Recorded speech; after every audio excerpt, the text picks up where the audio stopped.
Hello and welcome back to this course on OpenCV 4 for secret agents. In the previous section, we set up all the necessary tools for our mission, and in this section, we're going to help Benji, our secret agent, learn some key image processing techniques for his mission. First, we're going to look at how images are represented. So how do we perceive images? The human eye is a remarkable organ. It helps you visualize. So your brain can interpret the data or signals that is sent from the eye to form an image in your mind. But how does this translate into the computer world?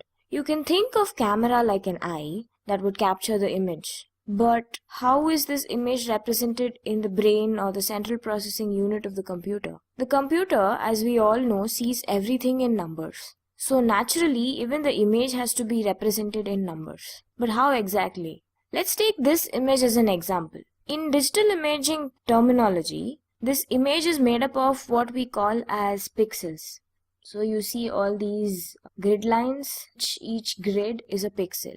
A pixel or a picture element is the smallest element of a picture. Its value varies based on the intensity at that particular location. In a grayscale image such as this image, the value ranges from 0 to 255. So essentially, you can represent each of these pixels with a corresponding numerical value. And these values can be represented as a 2D matrix where each element corresponds to one pixel. The X and the Y represent the width and the height of the image. Now in this example, we are using only one value for each pixel since it's a grayscale image. But the pixel can take multiple intensity values as well. For example, in RGB image, each pixel will have a 3-tuple value, which means it will have 3 intensity values, one each for red, blue and green colors.